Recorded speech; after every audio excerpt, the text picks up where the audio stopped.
오늘 웨슬레 설교의 제목은 거의 크리스찬이라고 하는 제목입니다. Almost Christian. 그가 회심을 하고 난 이후에 그의 삶이 거의 크리스찬의 삶이었다고 하는 것을 고백하는 것이고, 어떤 것이 온전한 크리스찬의 삶인지를 알려주는 옥스퍼드 대학에서 그 대학 학생들과 교수들을 향해 했던 그런 설교입니다. 분명한 것은 우리들이 하나님의 은혜를 체험하고 구원받은 백성이 될 때에 필연적으로 나를 통해 누군가에게 영향을 끼치게 되는 삶, 그것이 크리스찬의 삶이라는 거죠. 제가 지난 주간에 부평에 있는 부강감리교회에서 집회를 인도했습니다.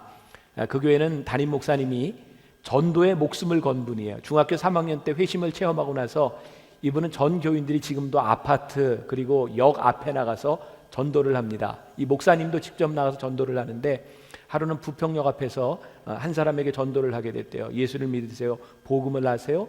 근데 그분이 이렇게 빤히 쳐다보더래요. 목사님, 저 목사님 교회 교인인데요. 그랬대요. 근데 저에게도 비슷한 일이 있었죠. 몇 년 전. 지금은 우리 교회 장로님이 되신 분인데, 제가 저기 현대 아파트 살 때였는데, 저는 먼저 교회 오고 제 아내하고 애들 둘을 데리고 이렇게 걸어오니까 보기에 굉장히 안쓰러우셨던 모양이에요. 차를 어디 가냐고. 만나교회 간다 그랬더니 아이고 같은 교회라고 차를 태워주고 딱 오는데, 그분이 어떻게 이렇게 남편은 교회를 안 다니고 이렇게 애들만 데리고 가냐고, 그 남편을 전도해야 되지 않겠냐고. 그래서 그 남편이 김병삼 목사라고 얘기를 한 적이 있대요. 사실 우리 주변에 보면 정말 이렇게 복음을 전하고 싶은 열망을 가진 사람들을 많이 봅니다. 근데 오늘 우리들에게 주는 굉장히 중요한 도전이에요.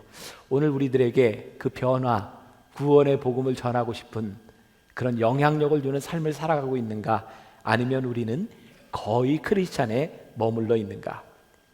우리를 향한 하나님의 사랑이 나의 사랑으로 고백되고 내가 온전히 구원받은 백성임을 확신할 수 있을 때 비로소 우리가 그리스도인이 됩니다.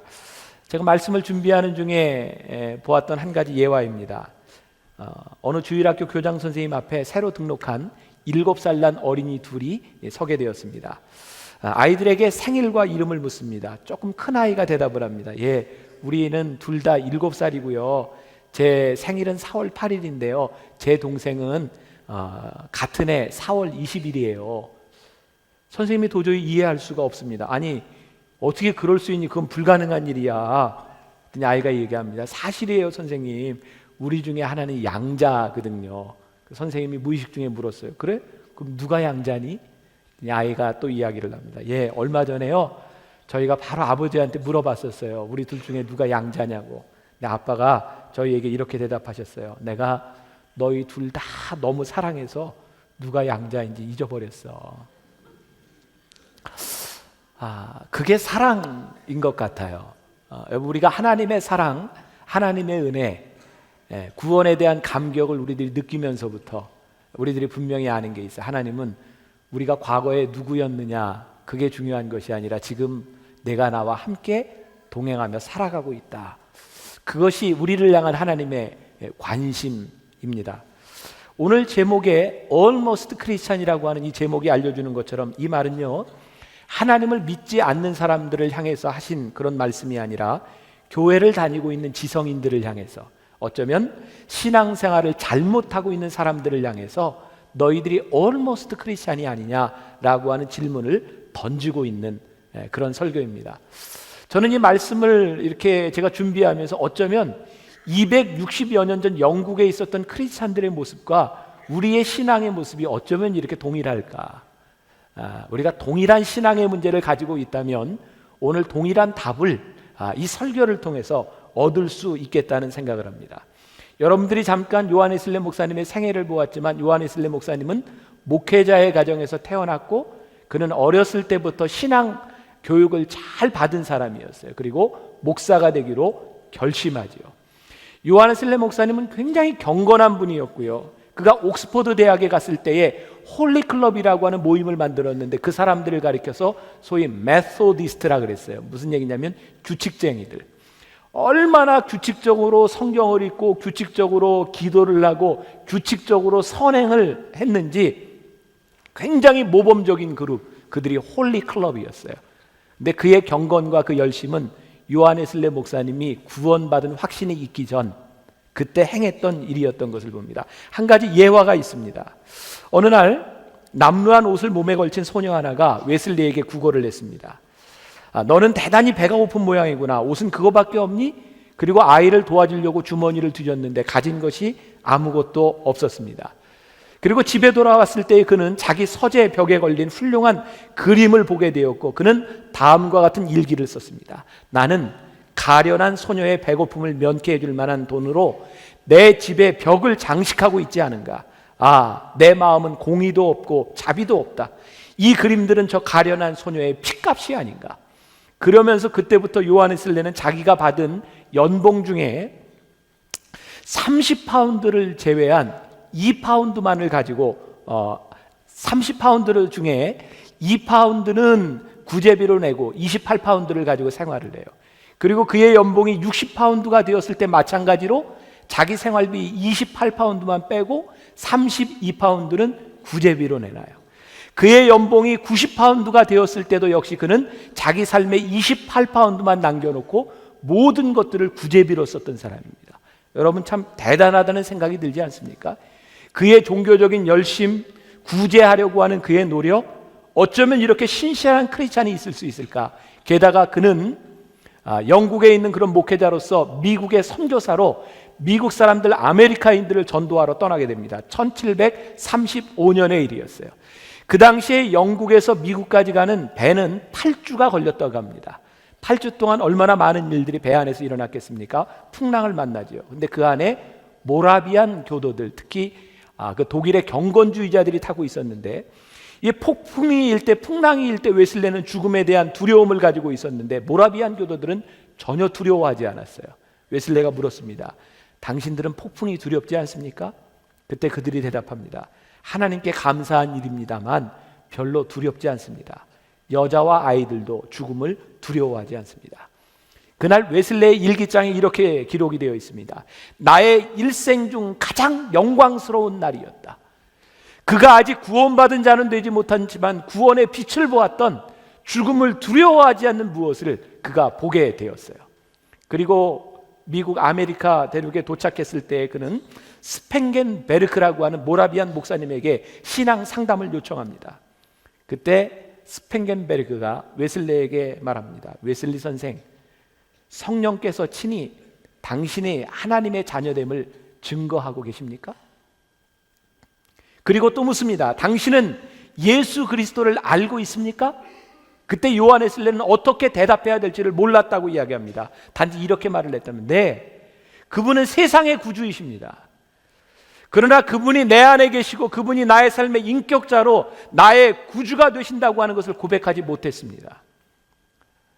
오늘 여러분들 가운데 참 많은 선행과 열심, 경건을 가지고 있지만 오늘 이 구원의 빛이 나의 것이 되지 않을 때 우리는 거의 그리스도인밖에 되지 못합니다. 요한 웨슬레가 얼마나 열심이었는가, 그의 일기를 보면 그의 삶이 나와 있어요. 주간학교를 설립한 후 아이들을 직접 가르쳤으며 오전 5시 새벽 기도회를 열고 11시에는 성찬식과 설교를 했으며 1시에는 프랑스인 예배에 참석하였고 2시에는 유년들을 모아 교리문답을 가르쳤고 또 3시에는 기도회를 인도했으며 6시에는 모라비아인 교회에 나갔습니다. 토요일에는 사바나시 부근에 있는 2개 마을에 들러 독일인과 프랑스인들의 기도회를 인도했으며 평일에는 스페인 출생의 유대인들에게 전도할 목적으로 서바나를 공부하기도 했습니다. 웨슬리는 주야를 가리지 않고 열심히 활동했고 노력했고 사람들에게 말씀을 전했습니다. 그러나 그는 철저하게 실패하고 미국 땅을 떠나오게 됩니다. 교회 중심주의, 그의 금욕주의, 그의 규칙적인 생활, 경건주의가 사람들을 얼마나 힘들게 했는지 모릅니다. 그가 미국으로, 이제 영국으로 다시 돌아오는 귀국의 여정 가운데 그는 이런 고백을 일기에 쓰고 있습니다. 나는 미국인을 회개시키려 아메리카로 건너갔었다. 그러나 나를 회개시킬 자가 누구인가? 나는 외관상으로 훌륭한 신자다. 위험이 없는 한 설교도 잘하고 믿음도 좋다. 참 중요한 말이에요. 위험도 없는 한 설교도 잘하고 믿음도 좋다. 그러나 나는 모든 사람에게 내가 사는 것이 아니라 내 안에 그리스도께서 사신다라고 외칠 수 있는 신앙을 원한다. 그의 마음속에 영적인 갈급함을 가지고 있었지만 그는 변화되지 못한 삶을 살아가고 있었어요. 그리고 돌아와서 어느 날 올더스케이트 거리를 거닐고 있을 때 1738년 바로 오늘 5월 24일 웨슬리는 로마서 서문을 읽고 있는 어떤 집회에서 그 서문을 듣게 됩니다. 그의 일기입니다. 예수를 믿음으로 일어나는 마음의 변화에 대한 부분을 읽을 때 이상스럽게 나의 마음이 뜨거워짐을 느꼈다. 그리고 그리스도만을 나의 구주로 신뢰하는 마음이 생겼다. 또한 그리스도가 나의 죄를 사하시고 나를 구원하셨다는 확신을 갖게 되었다. 그리고 그가 회심한 지 18일 만에 옥스퍼드 대학 앞뜰에서 이런 제목의 설교를 합니다. 너희가 은혜로 말미암아 믿음으로 구원을 얻으리라. 그리고 이 설교의 말씀이 오늘날 우리 기독교 신앙의 표준이 되게 됩니다.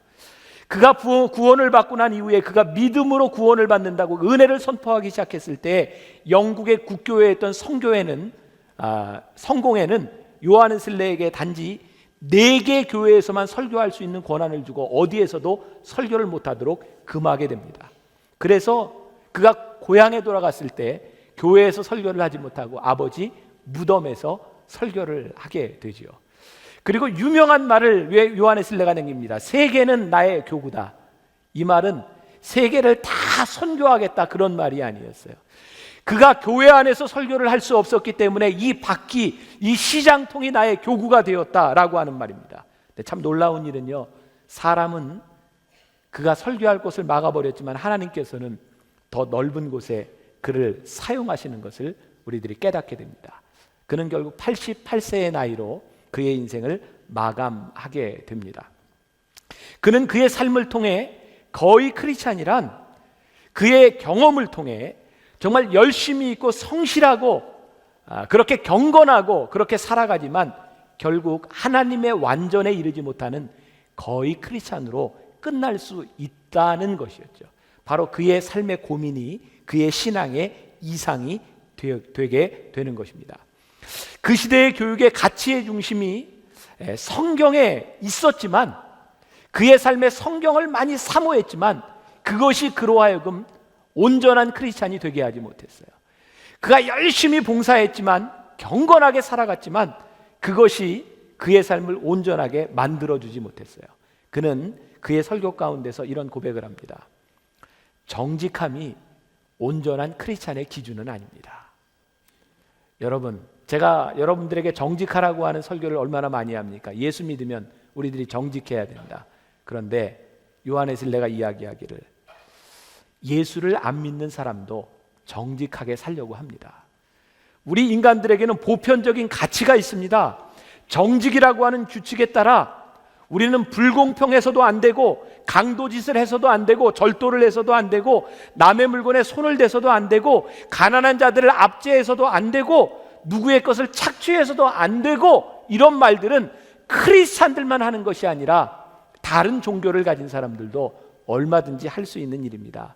정직이 크리스찬의 기준이 아닙니다 라고 말을 합니다. 두 번째로 요한 웨슬리가 보기에 더욱 심각한 것은 거의 크리스찬은 건강의 외적인 모습을 드러내는 것이 거의 크리스찬이다 라고 말을 합니다.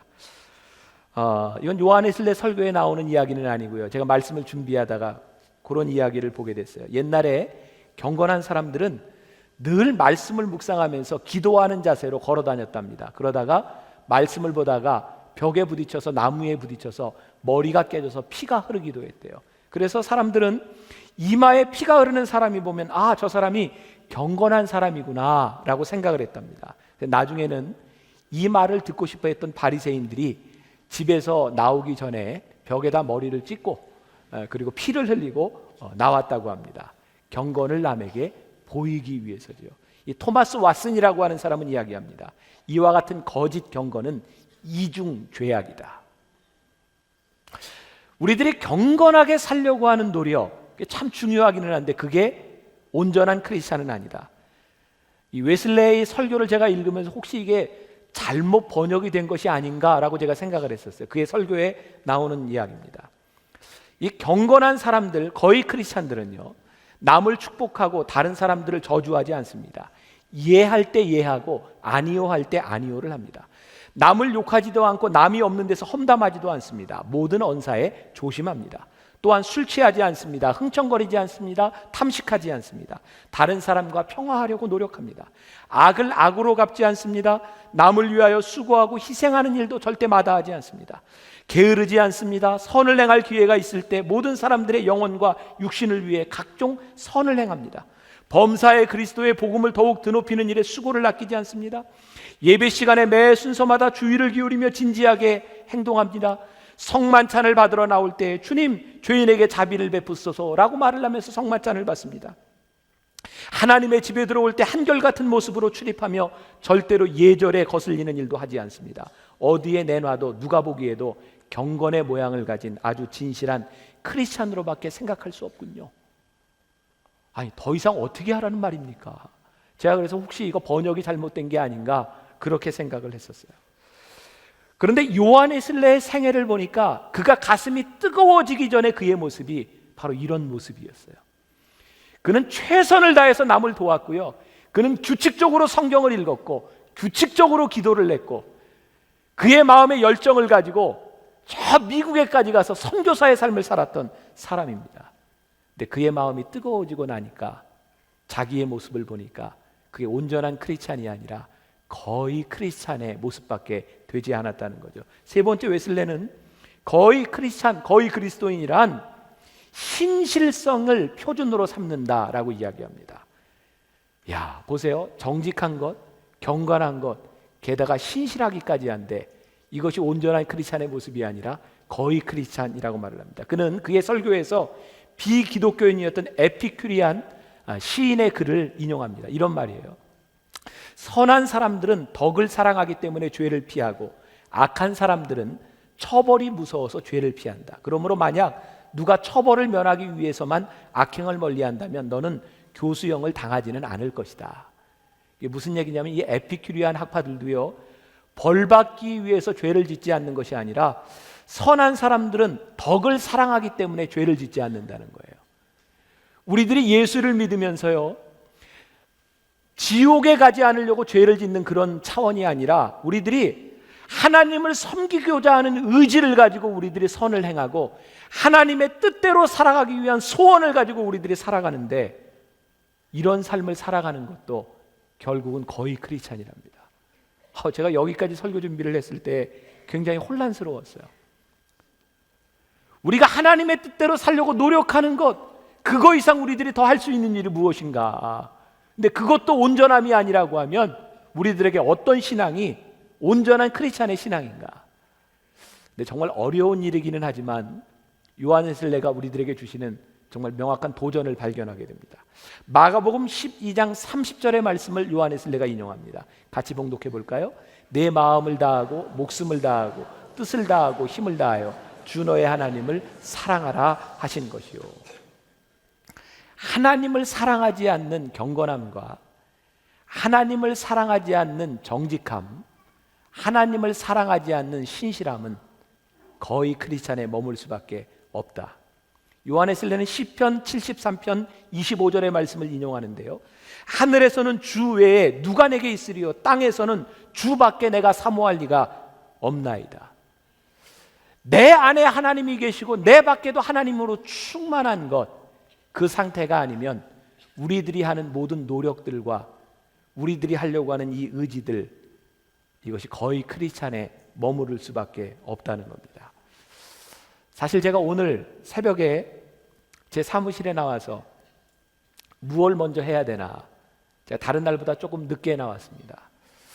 6시 20분에 나와서 제가 일단 주일날 아침에 기도해야 되고 말씀을 묵상해야 되고 그 다음에 제가 준비한 설교 원고를 또 봐야 합니다. 제가 무엇을 해야 하나 이렇게 고민을 하다가 그래도 성경부터 봐야지, 그래서 큐티를 먼저 했어요. 신명기 말씀을 지금 보고 있는데, 그리고 제가 이게 말씀을 보는 중에 제가 준비했던 말씀인데 제 모습을 보게 됐어요. 아, 나는 늘 내가 무엇을 해야 되겠다고 생각을 하는구나. 사실 내가 하는 행동이 하나님 앞에서 그분으로 채워져서 내가 하는 일이 정말 기쁨으로, 내가 하고 있는 일들이 정말 하나님의 뜻이구나라고 하는 생각보다는 나의 마음속에 늘 하나님의 뜻대로 살아가려면 내가 무엇을 해야 될까? 이런 고민을 하며 살아가는구나. 사실 이런 고민도 안 하고 사는 여러분들에 비하면 저는 괜찮은 사람인 것 같은데, 그래도 그게 크리스찬의 완전이 아니라 거의 크리스찬. 하나님이 내 안에 계시기 때문에 내가 하는 그런 모든 행동들이 정말 하나님으로 채워진 모습, 그것이 요한의 슬레가 구원을 받고 난 후에 그가 꿈꾸던 완전한 신앙생활의 모습이었어요. 내가 하나님을 사랑하기 때문에 내가 할 수 있는 일, 그분이 내 안에 계시기 때문에 내가 할 수 있는 일, 그게 크리스찬의 완전이다. 또 요한의 슬레는 마가복음 12장 31절의 말씀을 인용합니다. 같이 볼까요? 둘째는 이것이니 내 이웃을 내 자신과 같이 사랑하라 하신 것이라. 이보다 더 큰 계명이 너에게 없느니라. 요한의 슬레의 설교를 조금 인용해 보겠습니다. 누가 묻기를 누가 나의 이웃이요? 라고 하면 세상에 있는 모든 사람, 즉 모든 육체의 영의 아버지이신 그분의 모든 자녀가 우리의 이웃이라고 우리는 대답한다. 우리는 우리의 원수들이나 또는 하나님과 그들 자신의 영혼에 대한 원수들이라 할지라도 절대로 제외하지 않는다. 모든 온전한 그리스도인들은 이들도 자신의 몸처럼 사랑한다. 그렇다. 그리스도가 우리를 사랑하신 것처럼 사랑한다. 제가 언젠가 여러분들에게 그런 말씀을 드렸던 것 같아요. 교회의 문제, 교인들의 문제는 우리가 하나님을 사랑하지만 하나님이 사랑하는 사람을 사랑하지 못하는 것이 오늘날 우리 신앙의 문제다. 우리들이 하나님을 사랑한다면서 얼마나 많은 경건을 이야기합니까? 하나님을 사랑한다고 하면서 누군가를 얼마나 도우려고 노력합니까? 우리가 하나님을 사랑한다고 하면서 우리들이 얼마나 많은 선행을 베풉니까? 그런데 그 기준이요, 다 내 기준이었다는 거예요. 하나님이 사랑하시는 사람을 사랑할 수 있는 기준, 하나님이 내 안에 계시기 때문에 그분의 사랑으로 우리가 용서할 수 있는 사람, 그것이 우리들 가운데 채워지지 않는 한 우리는 아무리 열심히 노력해도 거의 크리스찬, 결국은 경건의 모양이 있는 사람밖에는 되지 않는 나 중심적인 신앙에 머무른다는 거예요. 요한의 슬레는 우리들이 온전한 크리스찬이 되기 위해서 필요한 것이 있는데 그것은 믿음이다라고 말을 합니다. 요한일서 5장 1절에 믿는 자마다 하나님께로부터 난 자니, 요한복음 1장 12절에서 영접하는 자 곧 그 이름을 믿는 자에게는 하나님의 자녀가 되는 권세를 주셨으니 우리가 세상을 이기는 이김은 이것이니 곧 우리의 믿음이다. 예수님께서는 아들을 믿는 자에게 영생이 있고 심판에 이르지 않게 하시겠다고 말씀하셨어요. 믿음이란 우리로 하여금 올바로 살아갈 수 있도록 만들어주는 이 믿음인데, 이것이 우리의 의지로 우리들이 자의적으로 무엇을 꾸며내려고 하는 것이 아니라 그 믿음 때문에 우리들의 삶이 사라지기 시작할 때 그것이 온전한 크리스찬의 모습이라고 말을 합니다. 우리의 정직성과 성실함과 경건의 모양이 나의 노력으로 이루어지는 것이 아니라 그 믿음 가운데서 자유롭게 우러나올 수 있을 때 그게 온전한 크리스찬의 모습입니다. 제가 오늘 여러분들에게 도전을 드리고 싶어요. 여러분들은 오늘 선하게 살려고 무척 노력하십니까? 아니면 내 가운데 계신 하나님께서 우리로 하여금 그렇게 살아가도록 만들어 주십니까? 제가 이 말씀을 통해서 이게 정말 가능할까라는 생각을 해요. 내가 이렇게 살아갈 수 있을까? 근데 우리들에게 그런 체험이 있는 것 같아요. 여러분들 혹시 청룡 영화제에서 수상을 했던 황정민 씨, 그 이야기가 한참 회자됐던 적이 있습니다. 그가 그렇게 표현하려고 해도 하지 못했던, 제가 하지 못했던 말, 하나님 감사합니다. 저 순간에 저것은 제가 그의 의지가 아니라고 생각해요. 그 안에 계신 그분의 고백이라는 생각이 들어요. 저는 저 사람의 사생활이 어떤지 어떤 생활을 하는지 몰라요. 지금 저렇게 말할 때의 그런 신앙의 삶을 살고 있는지 어떤지 아무것도 알지 못해요. 그러나 정말 크리스찬으로서 하나님 앞에 감사할 수 있는 그 마음의 충만함의 순간들이 우리들에게 있는 것 같아요. 크리스찬의 완전이라고 하는 것은 바로 그 모습을 이야기해 주고 있는 것 같아요. 그리고 그 감사가 참 감동적이죠. 멋진 말이 한참 떠돌았죠. 나는 한 게 아무것도 없습니다. 다 차려놓은 밥상에 그냥 수저 하나 얹고 그냥 왜 스포트라이트는 나만 받아야 되는지, 그 말에 사람들이 감동을 참 많이 받았어요. 적어도 저 말을 하는 저 모습 속에 가식이 없는 것 같아요. 그건 그렇게 하려고 하는 노력이 아니라 그 속에 충만한 감사가 이렇게 드러난다는 생각이 들어요. 저는요, 우리가 살아가면서 어떻게 늘 그렇게 살아갈 수 있을까? 우리가 온전하지 않은데, 제가 오늘 새벽에 말씀을 묵상하다가 하나님께서 저에게 주신 생각, 제가 요즘 레위기에서 이제 신명기, 민수기로 이렇게 넘어갔는데요, 하나님께서 우리들에게 많은 율법을 주셨어요. 근데 율법을 보면서 참 지루하잖아요, 그죠? 안 읽어보셔서 모르. 이게 레위기 굉장히 지루하잖아요, 율법, 그죠? 민수기 가면서 굉장히 지루해요. 근데 저 나름대로 한 가지를 발견했어요. 저 많은 율법들은 우리 인간의 불완전함을 하나님이 전제하고 계시구나. 많은 제사의 법칙들이요, 너희들이 잘못했을 때, 죄를 지었을 때 그 죄를 사하는 방법을 알려주시더라고요. 하나님은 절대로 우리들이 온전히 거룩할 수 있다거나 우리들이 온전한 크리스찬으로서 퍼펙트하게 살아갈 수 있다고 그렇게 우리들에게 말씀하지 않으세요. 그러나 하나님이 우리들에게 끊임없이 주시는 그 율법은 뭐냐면, 너희들이 이렇게 하면 너희의 죄를 사할 수 있고 이렇게 하면 조금 더 완전할 수 있다. 근데 예수님께서 우리들에게 오셔서 주신 구원의 말씀은요, 그런 율법이 아니라 내가 너희들 속에 주었던 그 사랑과 너를 위해 죽었던 내 피, 그 사랑으로 인해서 너희가 나를 사랑할 수 있다면, 그 사랑이 너희 안에 이렇게 차 있다면, 가득하다면 너희에게서도 그런 모습이 나올 수 있지 않겠니? 내가 그동안 하지 못했는데 정말 감사합니다. 그런 말이 내 속에 계신 하나님으로 인하여 이렇게 나올 수 있을 때, 그때 우리들이 온전한 크리스찬. 제가 오늘 여러분들에게 정말 강력한 도전을 하나 드리고 싶은데요, 이번 한 주간을 살아가면서 오늘 예배당을 나가면서 그런 기도를 품고 여러분들이 나갔으면 좋겠어요. 하나님, 오늘 제 속에 계신 성령님, 제 속에 계신 그 성령님의 역사로 인하여 제 입에서 나오는 말과 제가 하는 행동들이 내가 어떻게 노력해서 나오는 것이 아니라 그냥 주님 사랑하는 마음으로 이렇게 살아가졌으면 참 좋겠습니다. 참 멋있지 않습니까? 제가 오늘 여러분들에게 한 가지 말씀드릴 수 있는 거, 제가 지난 주간에 집회하면서요, 요즘 제가 어디를 가든지 잘난 척을 참 많이 하거든요, 그죠? 우리 교인들 다 잘난 척 많이 하잖아요, 그죠? 담임 목사가 잘나다 보니까 교인들까지 다 잘나고, 요즘 우리 교회 학교 아이들이 지난번에 세종문화회관에서 발표회할 할 때요, 아이들이 뭐 옷 다 차려입고 뭐 오케스트라 뭐 이렇게 나왔는데, 우리 애들은 청바지 입고 그냥 티셔츠 하나 입고 나왔는데, 사람들이 만나교회 애들 뭐 이렇게 뭐 시원찮게 봤나 봐요. 근데 애들이요, 세종문화회관에 딱 보더니 자기들끼리 그랬죠. 저도 들은 얘기. 야, 이 세종문화회관이 몇 석이나 돼? 3,000석? 만나교회보다도 작네. 그냥 해. 그래서 애들이 그냥 했대잖아요. 애들도 막 되게 잘났어요, 우리 교회 애들. 잘난 척 많이 해요. 근데 여러분, 요즘 제가 뭐 집회 가서도 저 잘났다는 얘기 많이 하는데요, 제가 몇 년 전까지 제가 잘났다는 얘기를 할 때 제 속에 참 많은 교만이 있었어요.